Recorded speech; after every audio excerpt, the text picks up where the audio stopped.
নমস্কার বন্ধুরা, welcome back to my channel সিটিজ world. কেমন আছো তোমরা? আশা করি খুব ভালো আছো। তো দেখো, আজকে দুপুরবেলা নিয়ে চলে এসেছি, সকালবেলা নয়। আজকের এই দুপুর থেকে আমার এই ব্লগটি শুরু হচ্ছে। তোমরা আমার সাজ পোশাক দেখে বুঝতেই পারছো যে কোথাও একটা যাচ্ছি। হ্যাঁ, ঠিক বুঝেছো, আমি যাচ্ছি আজকে কলকাতা থেকে বীরভূম জেলার সাঁইথিয়া বলে একটা জায়গায়। সেখানে কালকে অন্নপ্রাশনের অনুষ্ঠান আছে, তাই সেখানে যাব। এবং সেই অন্নপ্রাশনের ব্লগটি দেখতে গেলে আজকের এই ব্লগটি তোমরা দেখে আমাকে অনেক অনেক আনন্দ দিয়ে নেক্সট ব্লগ দেখতে পাবে। তাই তোমরা কে কে অপেক্ষা করে আছো নেক্সট অন্নপ্রাশনের ব্লগ দেখার জন্য, নিঃসন্দেহে আজকের ব্লগে কমেন্টসে লিখো। আর তোমাদের কমেন্টস পেলে যে কী ভালো লাগে আমি তোমাদের বলে বোঝাতে পারবো না। প্রচুর ভালো লাগে, খুব আনন্দ পাই তোমাদের কমেন্টস পেলে। তাই জন্য তো আমি একটা করে লাভ চিহ্ন দিয়ে দিই তোমাদেরকে। ওইটার প্রমাণ যে আমিও খুব হ্যাপি হয়ে গেছি। তাই তোমাদের কাছে একটাই রিকোয়েস্ট, যেসব বন্ধুরা নতুন দেখছো, এখনও সাবস্ক্রাইব করোনি, প্লিজ তোমরা যেন সাবস্ক্রাইব করে দিও, লাইক দিয়ে দেখাটা স্টার্ট করো। আর সাবস্ক্রাইব করে বেল আইকন টিপে দিও, তাহলে আমার নোটিফিকেশান পৌঁছে যাবে তোমাদের কাছে। আর নোটিফিকেশান পৌঁছালে আমার ব্লগগুলি দেখতে পাবে। আর তোমরা ভালো ভালো কমেন্টস দিও, তাহলে আমি খুব খুশি হয়ে যাব, হ্যাপি হয়ে যাব। তোমাদের জন্য সত্যি বলছি, তোমরা কমেন্টস দাও, আমি এত খুশি থাকি। আমার সত্যি রোগ জ্বালা মনে হয় পা হাত ব্যথা ছাড়া আমার রোগ জ্বালা অর্ধেক চলে গেছে, শুধু বন্ধু তোমাদের জন্য। আমি যেই কষ্ট করে ব্লগটা বানাচ্ছি, তোমরা দেখো, কমেন্টস দাও, তার জন্য আমি খুব হ্যাপি থাকি। তাই আমার এই হ্যাপিটা সবসময়ের জন্য বরকরার রেখো, এটাই আমার অনুরোধ, এটাই আমার ভালোবাসা, এটা আমি অন্তর থেকে বললাম। তো চলো নিয়ে যাই সিউড়ি বীরভূম সাঁইথিয়াতে। চলো, তুমি রেডি? একদম ফুল? খুব খুশি লাগছে ভাগ্নির ঘর যাওয়াতে। দেখেছো, দারুণ খুশ। মোজাটা খুব সুন্দর। তো কটায় ট্রেন? 3:25। তো চলো, দেখো উবের এখনও আসেনি, আসলে আমরা বেরিয়ে যাব। দেখো দুগ্গা দুগ্গা করে রওনা দিয়ে দিলাম। তোমরা বুঝতেই পারছো যে আমরা উবেরের মধ্যে বসে গেছি এবং আমাদের পাড়া অতিক্রম করে এগিয়ে চলেছি। আর এই যে দেখতে দেখতে দেখো সেই বাস স্টপের কাছে এসে গেছি, টেকনোপলিস বাস স্টপ। দেখে বুঝতে পারছো কত বড় সার্কেলটা হয়েছে। আর জায়গাটায় বাস ধরার জন্য দাঁড়িয়ে থাকি, কত বড় ফিল হয়। গাড়ির মধ্যে এতটা বুঝতেই পারা গেল না, তাই না? তো গাড়ি তো দ্রুত গতিতে এগিয়ে চলেছে, যতটা এগোচ্ছে তত আনন্দ হচ্ছে। আর এই ভাগ্নির মেয়ের অন্নপ্রাশন বলে কথা, সেখানে আমরা কত খুশি খুশি যাচ্ছি এবং কত আনন্দ মন ভরে যাচ্ছি। তোমরা নিজেরাও বুঝতেই পারছো যে সত্যি এটা একটা আনন্দের দিন। এটা পাওয়াও ভীষণ ভাগ্যের ব্যাপার। মানে নাতনিদের যে অন্নপ্রাশন হোক, কোনো অনুষ্ঠান হোক, এটা দেখতে পাওয়া ভীষণ ভাগ্যের দরকার পড়ে। তাই আমরা দেখো সমস্ত কাজ সেরে ফেলে রেখে আমরা দ্রুত গতিতে এগিয়ে চলেছি। এই দুপুরবেলার কলকাতার দৃশ্য একটু তোমরা সবাই এনজয় করো এবং কমেন্টসে লিখো তোমাদের কেমন লেগেছে। আর যেসব বন্ধুরা নতুন দেখছো তাদের কাছে একটাই কথা বলছি, সাবস্ক্রাইব করে বেল আইকন টিপে দিও, তাহলে আমার নোটিফিকেশান পৌঁছে যাবে। আর যেসব বন্ধুরা সবসময়ের জন্য পাশে আছো, পাশে থেকো, তোমাদের ভালোবাসা ছাড়া আমি এগোতে পারবো না। আর আজকের ব্লগটি স্কিপ না করে পুরোটাই দেখো এবং এনজয় করতে থাকো।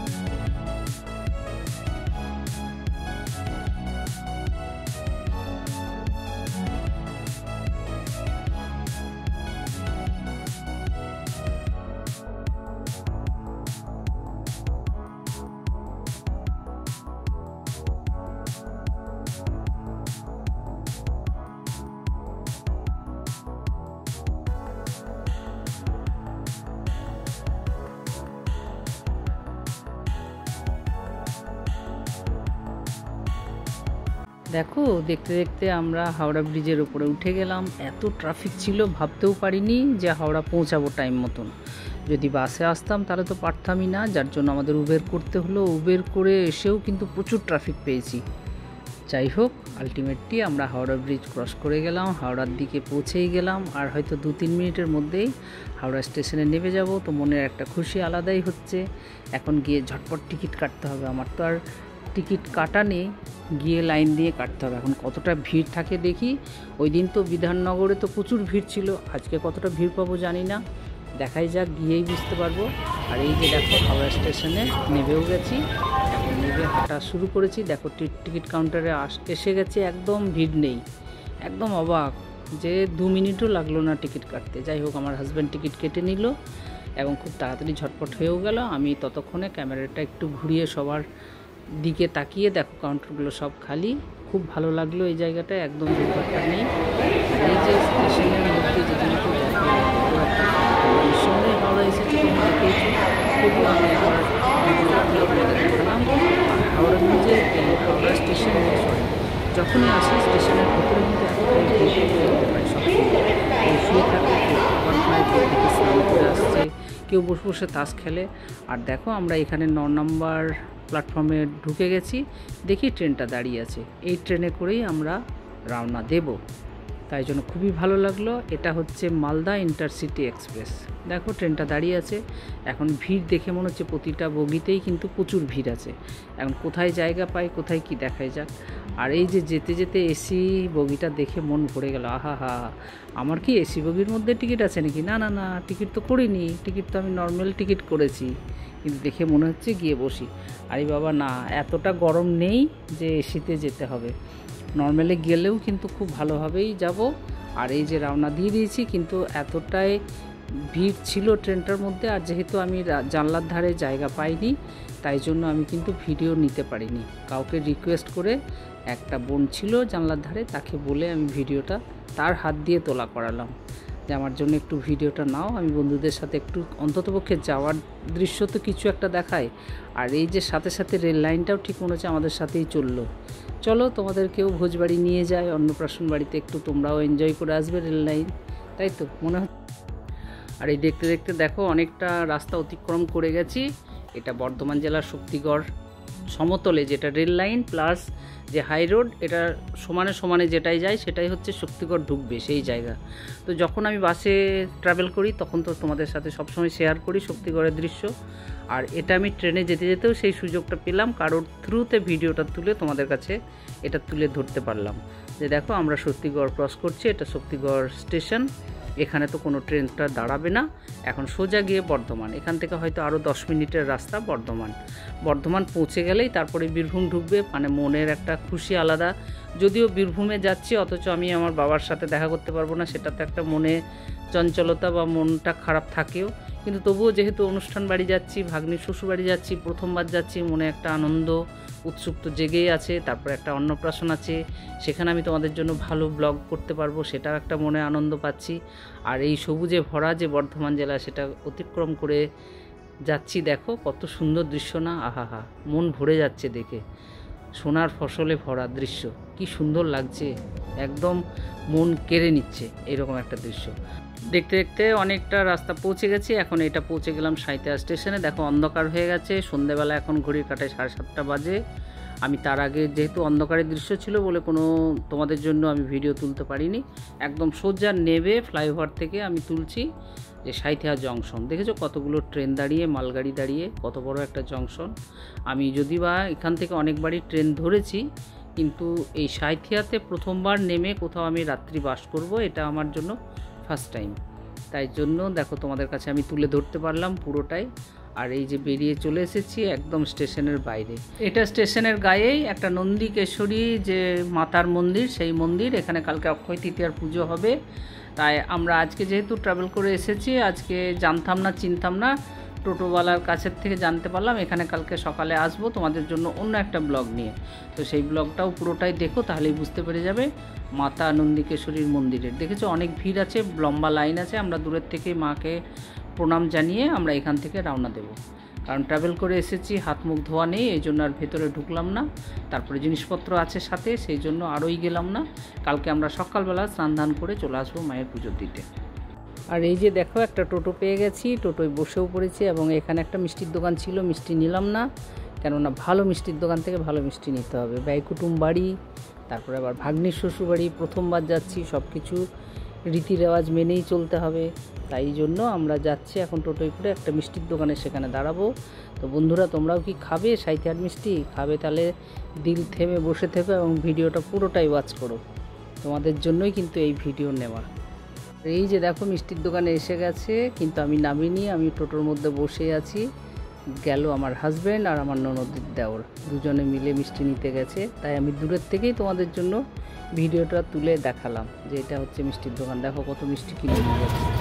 আর এই যে রান্না খুব ভালো লাগছে, কিন্তু দেখে রাস্তাঘাট ফুটপাত সব কিছু একদম নিট অ্যান্ড ক্লিন, মন ভরে গেছে। সাজানো না, দেখে বুঝতেই পারছো। দেখো কত সুন্দর স্ট্যাচুগুলি বানানো, একদম মনে হচ্ছে অরিজিনাল মানুষগুলি দাঁড়িয়ে আছে এখানে গোল্ডেন কাপড় পরে, এরকম একটা ফিল হচ্ছে। আর এই যে বিয়ে অন্নপ্রাশন বাড়ি, দেখো আমরা প্রবেশ করছি, পৌঁছে গেছি। এইটা হচ্ছে এই যে অনাথ বন্ধু আচার্য। দেখো গেটটা খুব সুন্দর সাজিয়েছে, সেটাও আমি তুলে ধরলাম। আর এই যে ভেতরে ঢুকছি, ডান দিকটাই কিন্তু মেডিকেল স্টোর আর বাঁ দিকে ডক্টরের চেম্বার, দেখো বুঝতেই পারছো। আর এই যে ভেতরে ওদের বাড়ি, তা ভেতরে সিঁড়ি দিয়ে উঠে 3 তলার উপরে যেতে হবে, তাই আমরা 3 তলার উপরে যাই, সেখানে দৃশ্য দেখাবো।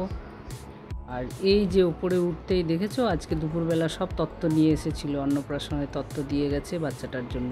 বড় থালা, এগুলি সব রূপোর বাটি, ডিশ, কাঁসার বাটি, পাথরের বাটি, গামলা, তারপরে তোমার আসন, জামা কাপড়, সমস্ত কিছু মিলিয়ে খুবই সুন্দর। মিষ্টি, চকলেট, যাবতীয় বাচ্চাদের খেলনা টেলনা সব কিছু মিলিয়ে বেশ সুন্দর একটা ঝকাস তত্ত্ব যাকে বলে।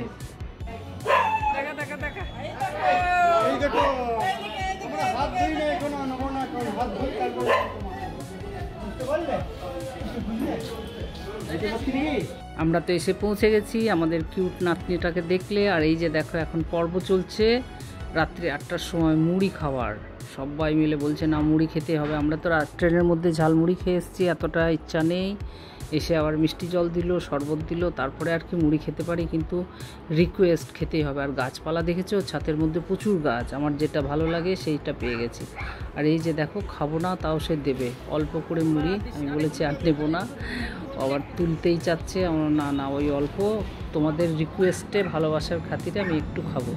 দেখো গরম গরম পেঁয়াজি আর মুড়ি, পেট ভরে সবাই খেয়ে নিলাম। আর তো পেটে জায়গা নেই।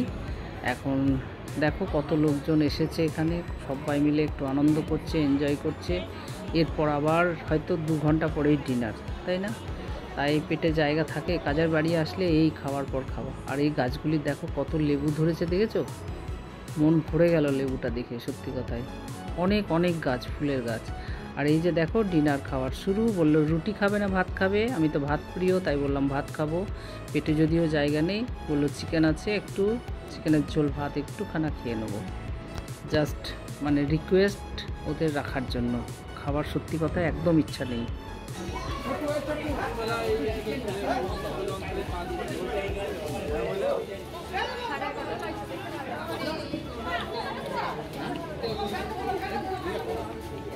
দিচ্ছি চিকেন দিচ্ছি।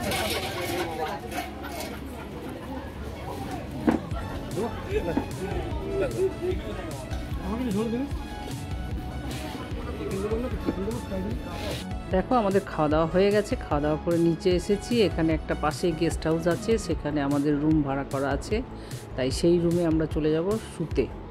ওখানেই গিয়ে রাত্রিবেলা সবাই মিলে রেস্ট করব, থাকবো।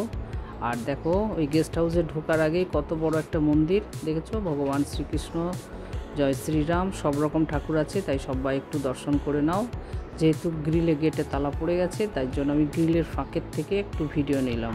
আর এখনও দেখেছো রাত্রিবেলা সবাই এখানকার মারোয়াড়ি বউরা এসে এখানে ওদের কিছু একটা পাঠ পড়ছে, তো সেটা আমি ঠিক শেয়ার করতে পারলাম না তোমাদের সাথে।